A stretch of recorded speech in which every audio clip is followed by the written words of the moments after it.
Welcome to episode 264 of Real Health Radio. You can find the show notes and the links talked about as part of this episode at 7, so the word all spelled out, seven-health.com/264. Hey everyone, welcome back to another episode of Real Health Radio. I'm your host, Chris Sandel. I'm a nutritionist and a coach, and I help clients who are stuck in quasi-recovery restore their health and end eating disorder behaviors so they can regain their period, sleep through the night, improve body image, and have a peaceful relationship with food and exercise. So Happy New Year. I hope that the start of 2023 is treating you well. So this is my first podcast episode since the 9th of December. And through the rest of December and early January, I only put out rebroadcast episodes. And the reason for this is that we have moved house. Well, more than just moved house, we moved country. We have moved up to Scotland. So we've been thinking about moving on and off for a number of years now. Like if you've listened to any past life update episodes, we've explored different areas and just never found somewhere that felt right. So we would have times of trying to make the most of where we were and then get that feeling again that we wanted to move. And Ali, my wife, is originally from Scotland. She'd moved down south to London about 20 years ago. So around the same time I left Sydney and then moved to London. And while Ali and I had been together or have been together for 13 years, I think it is now, it's only really been in the last couple of years that we've done some family trips up to Scotland. I think probably one of the upsides of COVID and the limitations on travel. And Ali's mum and sister live in the Cairngorms National Park. And I remember the first time I visited it a couple of years ago, I was just floored with how stunningly beautiful it was. And even on that first trip, we started looking up properties to see what was available. And when we first bought our house, Ali was working in London. So while we were living in the countryside in Surrey, it was a place that was commutable into London in under an hour. But Ali's no longer working in London and I was only going in there a handful of times a year. So we were paying a premium for this proximity to London, but we're actually just no longer using it and it was no longer important to us. And we both had this realization that we prefer to have less financial pressure and a smaller mortgage rather than continue living where we were. And the more we thought about it, Scotland just seemed like a place to move to. And so we did a number of trips to check out different places. And then in early autumn, we put our house on the market. And within a handful of weeks, we had agreed a sale. But because of the archaic nature of the UK housing market, we didn't actually complete until mid-December. And over the last 6 months, we've done a ton of research on different places to live in Scotland, as well as coming up and doing the trips.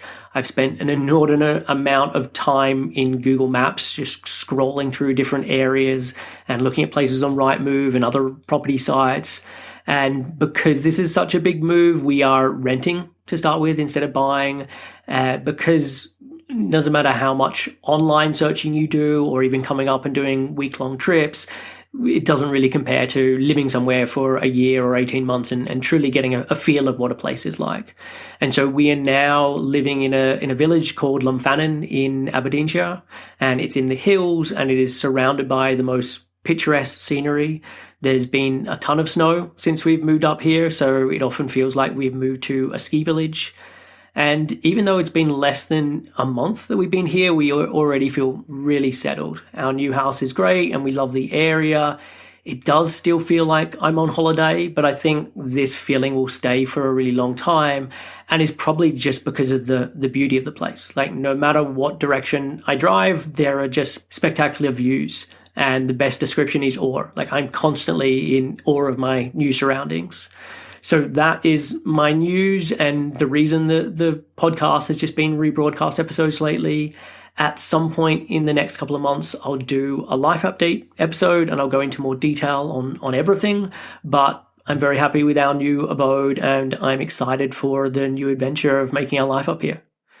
So today on the show, I'm doing my annual roundup, and this is like looking at my favorite things from the last year, and so looking at things from 2022, and I'll be covering my favorite books and documentaries of these last 12 months, And as always, I love hearing what you've been up to and what have been your favorite things. So you can email info@7-health.com and let me know, and I will read through those emails and I will respond, because I always love hearing what else everyone else has been loving.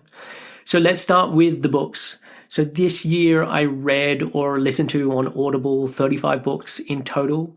And you can see the full list of the books and the documentaries at the show notes. So 7-health.com/264. Some of the books are still yet to be finished, not because they're bad, just because I have a habit of reading multiple books at once. But the vast majority of them I have finished. And of the 35, I want to talk about 6 of them. So my favorite book of the year is One Long River of Song by Brian Doyle. And it was actually a book that a client recommended to me at the very start of 2022 after hearing my yearly roundup. So they listened to the last one of these podcasts and then recommended the book to me. And the book is a collection of short stories and essays and poems that was put together after Brian passed away, and it is simply beautiful. He had this real unique way of writing with very long sentences. Sometimes a whole page is one sentence, but his choice of words and his descriptions are just gorgeous. And the content is beautiful as well, talking about the natural world or parenting or love or grief or nostalgia and so much more.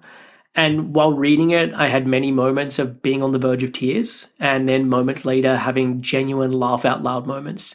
And he really has a style all to his own, and I can't think of another author to compare him to. And I finished the book in a matter of days, and I just remember being so excited each night when I would get to sit down, sit in bed and read it. And you definitely don't have to read it like this. It is one of those books that you can kind of just pick up, open to a page, and then just read whatever short story is starting around there. And because of how much I love this book, I actually gifted this to a number of people over the last year. And it was lovely to have this book to be able to do that with. So if you are looking for something beautiful and moving to read, then please check out One Long River of Song by Brian Doyle. The next recommendation is called 4,000 Weeks by Oliver Burkeman. And this was suggested to me by a friend. He'd heard him interviewed on Sam Harris's Making Sense podcast and then ordered the book. And the title, 4,000 Weeks, is the average number of weeks a human being lives for. And the subtitle of the book is Time and How We Use It.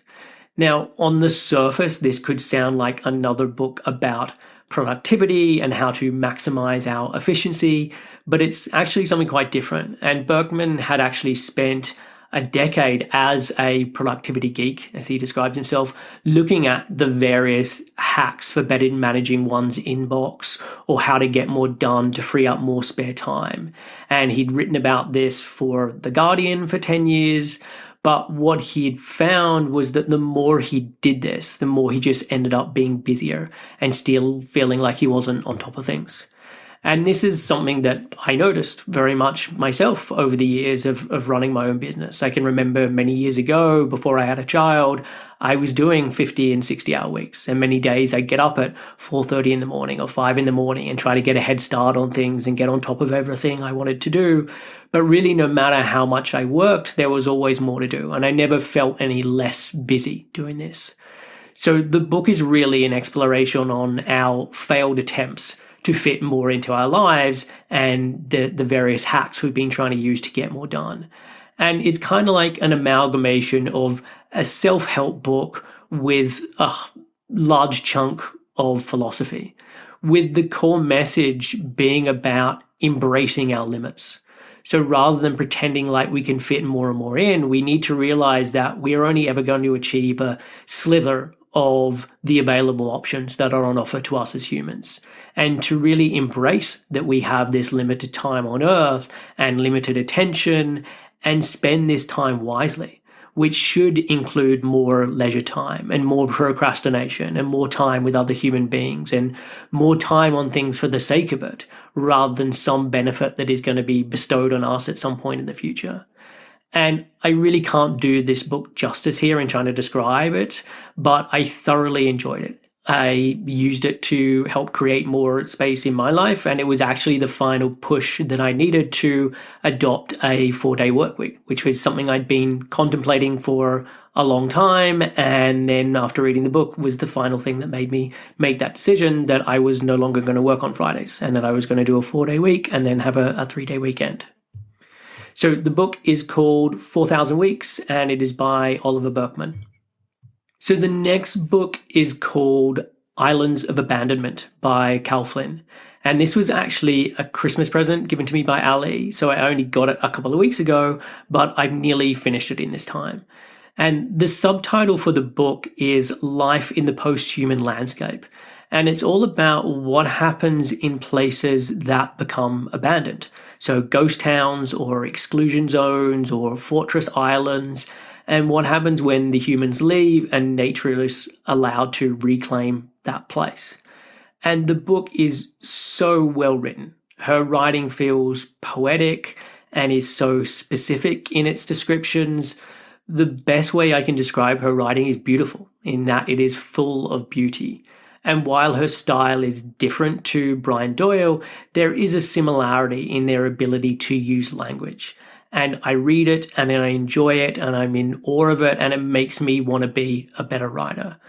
But it's not just the words, it's also the content. Like, so much of what we read about and hear about now is the devastation of climate change and the deforestation and the irreversible damage that humans are doing to this planet.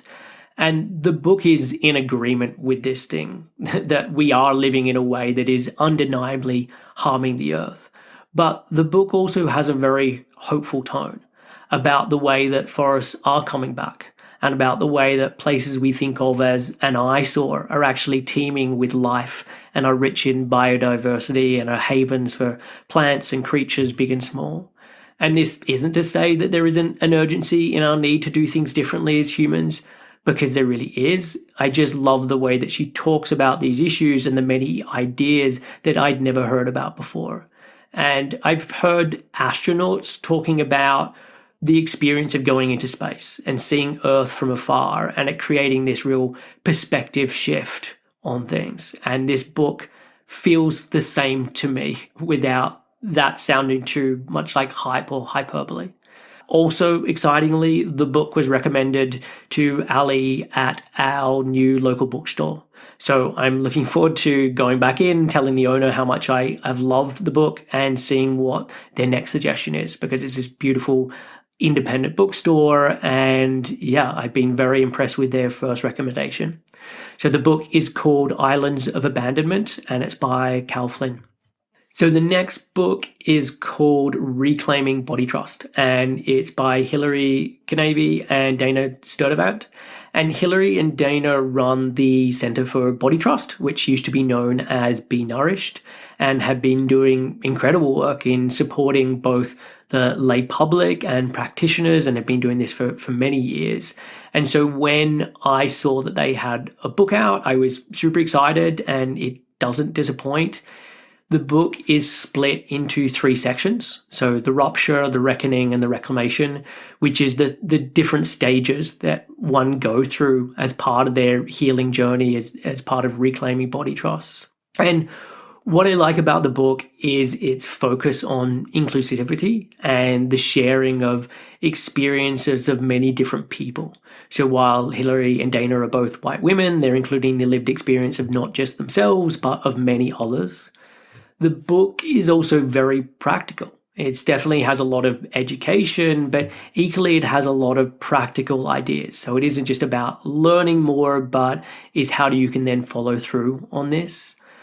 I also liked it because it opened my eyes to many concepts and ideas that I was unaware of. And so I've been working in this field for a long time. When I'm reading books of this nature, most of the time I'm reading them to see if they would be helpful to recommend to clients, rather than being so much for my own benefit, because I've been living in this space and working in this space and reading so much in this space that majority of the time in books of this nature, it doesn't feel like it's a huge learning experience for me, more just, is this something that I think would be helpful for clients? But because of Hilary and Dana's focus on practitioners as well as the public, they have a real breadth and depth of knowledge, which meant that I was able to appreciate the book for me and truly learn from it rather than it just being something that is useful for clients. And the good news is I've actually recorded an episode of the podcast with Hilary and Dana, and it will be the next episode that is released after this one. So I highly recommend listening to that one as well as checking out the book. It's called Reclaiming Body Trust by Hilary Kinavey and Dana Sturtevant. The next book recommendation is Unapologetic Eating by Alissa Rumsey. And in a similar vein to the last one, this was also a book that I put into the category of something that will be useful for clients. And so I read it from this stance of kind of vetting and seeing if this is something that I should be recommending to clients. And like Reclaiming Body Trust, I was pleasantly surprised by just how good it was. There are so many intuitive eating style books out there, and so I thought it would just be another one of those. But what I found was it was much more than just this. Like, there was much more depth to it. There was exploration of topics that aren't related to just food and listening to one's body when eating. And the book is split into 4 categories. So there's fixing, allowing, feeling, and growing. And part of it is connected to food and many of the principles and concepts connected to intuitive eating. But there's also sections on awareness and mindfulness, on self-compassion, body respect, socialization, grief, values, self-exploration, embodiment, and embracing your power. And so it is really comprehensive. And that was the feeling I had as I read through it. I was like, there is a real depth to this. It's not surface level. This is going into some really good detail without it feeling daunting. And once again, it's incredibly practical. There are many questionnaires and journaling prompts and reflection exercises, and some of which I've started now using with clients myself. So my expectations with this book were truly surpassed, and it's one I have recommended many times to clients over the last year. I also chatted with Alissa about the book, and it's episode 245 of the podcast. So if you haven't listened to that one yet, then I highly suggest that you do and that you also get the book. It's called Unapologetic Eating by Alissa Rumsey. So the final book on my list is called Resilience by Design, and it's by Ian Snape and Mike Weeks. So I actually met Mike way back in 2007. So we were both on the same NLP practitioners course. And while Mike had no idea who I was, I already knew who he was, because he, with his then girlfriend, who is now his wife, Bean, were on a TV show called Jack Osbourne's Adrenaline Junkie. And Mike and Bean were Jack's trainers on the show, and I had watched the show. And since the course, the NLP course I did with Mike, I've continued to follow what he's up to. And he's immersed himself in all forms of performance coaching and helping people to make transformations. And whether it's vets with PTSD or going and helping in Haiti after the 2010 earthquake, Mike really has just immersed himself in this stuff. So the subtitle for the book is How to Survive and Thrive in a Complex and Turbulent World. And the whole crux of the book is that resilience is a learnable skill, and it looks at all the ways that this can be done. And what I love about this book is the thoroughness of the topic that it covers. While there are many pictures in there, it is by no means a quick read. And while going through it, there is a lot of pausing and reflecting and taking it all in. Because I think in the world of books about resilience or podcasts about resilience, it often feels very one-dimensional, that you just have to push yourself. So you get up at 4 a.m., you take your cold showers, you keep running even if it hurts, and stop being such a crybaby. This mentality, and I think a lot of that is because of the people have a background in the military or ex-military, and that's how they are trained, that this feels like the way that these things are talked about. But this is not what this book is about, even though it does reference and contain certain excerpts from frontline soldiers and firefighters and the like. So it's a book that I'm going to keep coming back to as it is just so rich in ideas. It's also started to remind me of concepts and ideas that I'd learnt about many years ago, but just haven't thought about in a long time. So it started me re-exploring books that I've had on my bookshelf and pulling them out and wanting to revisit them. And it's got me rethinking about the way I coach and bringing in new ideas. And it's just all very exciting in terms of what this book has led me to start thinking about and starting to do. So the book is also really beautifully designed, and the way that is laid out. There are lots of pictures that help certain concepts to think in or just to be remembered more easily. There's obviously been so much care when putting this book together, and this is true for the writing and the content as well as the design. So the book is called Resilient by Design, and it's by Ian Snape and Mike Weeks. So that's it for the books. I now want to talk about the documentaries. And over the last year, I've watched 22 documentaries, and I want to talk about 7 of them. So it's hard to decide what my favorite one was for this year, and it's probably a tie between these first 2 that I'm going to mention. So the first one is called The Rescue, and it's all about the group of 12 Thai boys and their football coach who got stuck in a cave that flooded. And this is something that made rather big news when it happened back in 2018, but I honestly knew so little about it. So there are caves in Thailand that during the summer months are dry and you can explore, but they are then shut during the rainy season and the winter because they then fill up with water. And the boys had played football in the morning, and then they'd headed out to hang out and play in the caves. And then the heavens have just opened up, and in a very short amount of time, there was an enormous amount of rain, and they got trapped in the cave. And so the documentary is all about trying to rescue these boys. And it is an absolutely insane story. I didn't know much about cave diving before watching this, and after watching it, I have absolutely no desire to get into it as a hobby or a sport, but it is great that there are people out there who are into this because they were so needed here. And there's just so much incredible footage in the documentary and so well put together. It's by the same filmmakers who made Free Solo, which was about Alex Honnold's climb in Yosemite Park. But what really holds it all together is the storytelling. It's so captivating, and I was on the edge of my seat the whole time while watching it. So I highly recommend checking it out. It's called The Rescue. It's done by National Geographic. So wherever you watch that is where you'll find it. In the UK, it is on Disney+. So the second documentary isn't really a documentary as much as a TV special, but because it is so incredible, I'm wanting to include it as part of this list. And so it's a TV special called In and of Itself. Yes, let me try that again. It's called In and of Itself, and it's by Derek Delgadio. And I'm on Tim Ferriss's 5 Bullet Friday email list, and it was one of the things that he included. And so I watched the trailer and was instantly intrigued and started searching for how to watch the full thing.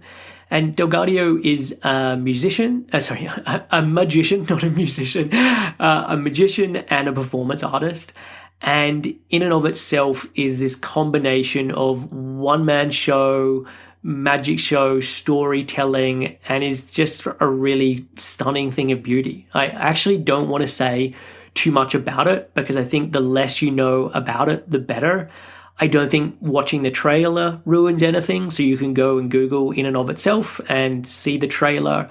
But I think go in knowing as little as you can and you'll get the most out of it. Because I remember it being weeks after I watched it and it just still kept coming back to my mind. And it's been probably 9 or 10 months since I watched it now, and I still want everyone to go and see it. And if someone asks me about documentaries or it comes up in conversation, it is one of the first things that I mention. And I have no idea how he does what he does. And he has such a craft for bringing the whole narrative together, and the fact that David Blaine and Bill Gates are in the audience in this fairly small theatre as part of the show is probably a fairly good indication of his talent. And it was also interesting when I was then looking up more info about DelGaudio after watching it that I found he was consulted for the film The Prestige. And The Prestige is one of my favorite films of all time and is probably my favorite Christopher Nolan film. And so if you haven't seen it, I highly recommend seeing The Prestige. But it made sense that DelGaudio was somewhat connected to this film. And In and Out of Itself was released on Hulu. In the UK, I signed up to Disney Plus to watch it. It's incredible and you need to see it. So the next recommendation is called Stutz, and it only came out fairly recently on Netflix. And Stutz is a film about the psychiatrist Phil Stutz, and it was created by the actor Jonah Hill.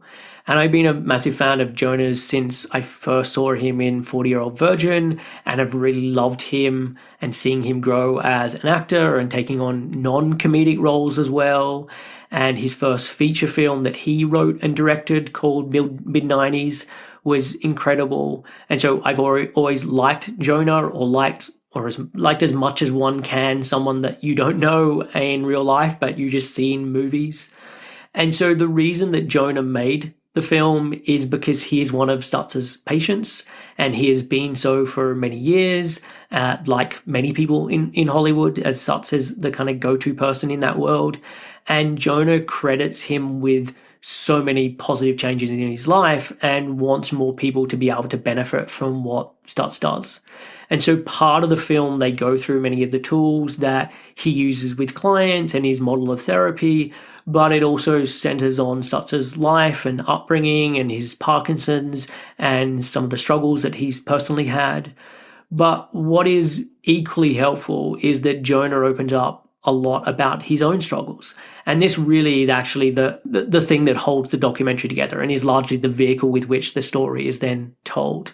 And Jonah talks about his struggles with his body and the constant dieting that was forced upon him when growing up, and how this created this negative belief and all this shame, and how helpful it was to have Stutz be really the first person to tell Jonah that he could take care of his body without punishing himself or focusing on losing weight, and that he could move his body in a joyful way without trying to lose weight, and that he could just take care of his health without weight loss.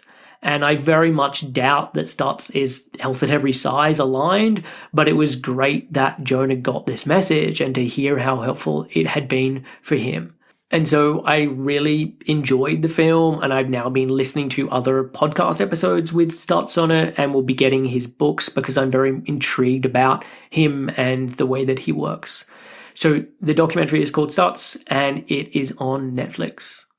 So the next documentary is called Art and Craft, and it is probably the quirkiest one on the list this year.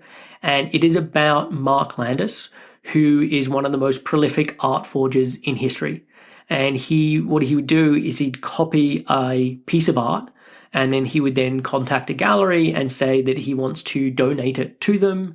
And he'll then make up a story that his mother or his sister has passed away and he was left it in his will and wants to donate it to the gallery.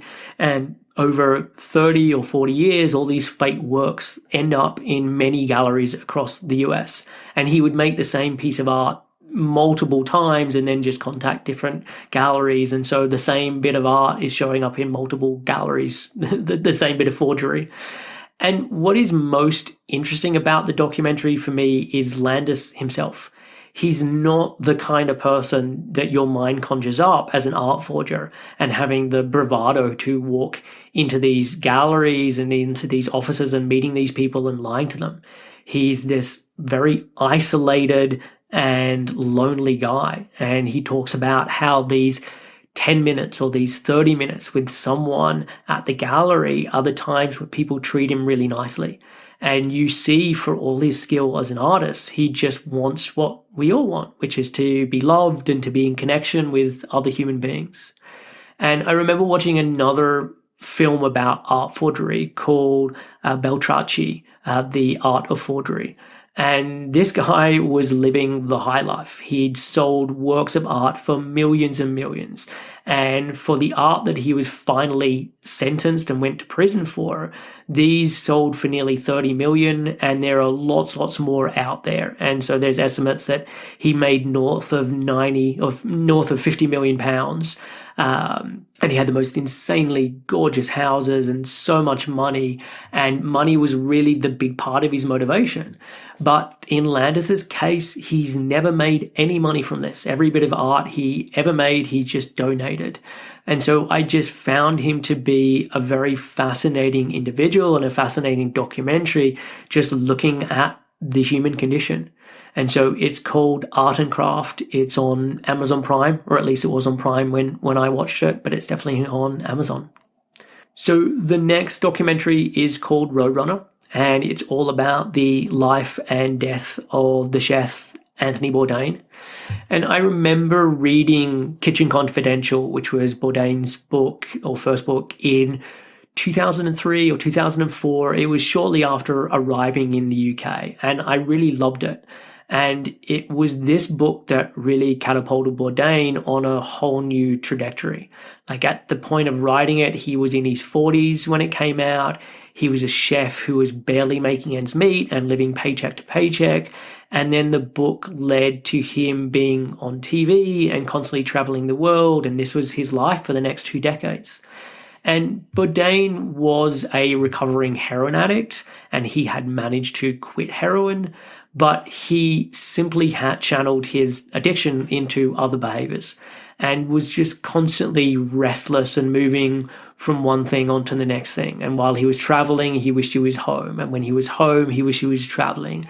And it was like he just, whatever he did, he just could never scratch that itch. And sadly, he ended up taking his own life, and the documentary shows the demise that ultimately led to this place. And I just thought it was really well put together, interviewing those who knew and had worked with Bourdain, and it was so crystal clear just how much he is missed. So it's called Roadrunner. I would definitely suggest checking it out, and I'm pretty sure it is on Netflix. So the next documentary is a Norwegian documentary, and it's called Nordfor Sola, which means North of the Sun. And it's about 2 friends who decide during one Norwegian winter to go to this isolated and uninhabited bay in Norway. And they're both surfers, and this bay has some great surf, so they want to spend their time just living and surfing in this remote location. And they arrive at the location in autumn time, and they build their own house out of driftwood and rubbish that keeps getting washed up on the beach. And what they build is incredible. Like, it's a very nice house, given that it's been made with scraps. And then the film is about them surfing and surviving in this harsh and dark Norwegian winter. And it is beautifully shot. Considering it's just the 2 of them who are living there and doing all this filming, it is pretty spectacular. And the film came out in 2012, which is earlier than drones became popular and a common part of films, but there are drone-like shots that are filmed by one of the guys paragliding off of a mountain to then film the other one as they're surfing in the water. And while watching it, I was constantly cold. Like, there must be something in the sort of mirror neurons. And watching them surf in these head-to-toe wetsuits while the ground is covered in snow, just knowing that the water must be just so cold. And also knowing that it takes a special kind of person to be able to survive this kind of isolation with endless time inside this tiny house with nothing but the 2 of them to entertain themselves. It's a short documentary, totaling only 46 minutes, but they are able to tell an incredible story in this time. And when it first came out, it was at lots of independent film festivals, and I think it won a number of awards. And it's called Nordfor Sola, and I watched it on Netflix. So the final documentary I'm going to mention is called Val, and it is about the actor Val Kilmer. So Val Kilmer is now in his early 60s, And in more recent years, he has struggled with throat cancer and had a procedure that meant he now has to speak out of a voice box. But all through his career, he had a video camera with him, like every day of his life. On the set of all these movies, he just seemed to document everything. And so this documentary is a look back at his life using all of this archival footage that has then been pieced together with his son then doing the narrating for it and interwoven with where they're at now and current events mixed in with all this archival footage. And I found Val to be a fascinating human. Like, to feel the need to constantly film everything, whether it be of himself or others, and just to see how his life has played out. I didn't know a huge amount about him before the film. I knew him from films like Top Gun and The Saint, and I knew he had played Jim Morrison in a film about the Doors, but I hadn't actually seen it. But even though I knew very little about him, I found this to be a really great documentary and put together incredibly well and with an amazing soundtrack. So the soundtrack is really incredible. And I've listened to it a lot since I saw the film. It's got lots of The Doors, obviously, but also Brian Eno, Gary Newman, Bob Dylan, John Lennon, Nick Drake, The Velvet Underground, Aphex Twin. There's a beautiful piano version of Pixies, Where's My Mind? So yeah, check out the film and check out the soundtrack as well. It's called Val, and I watched it on Amazon. So that is it for my yearly roundup. As I said at the top, I always love hearing about the things that you have loved over the last year, so please email me and let me know. It's info@7-health.com. We are now set up and settled in Scotland, so I'll be back with a more regular routine with podcasts rather than simply rebroadcast ones like it's been for the last month. I hope you're having a nice start to 2023, and I will catch you soon.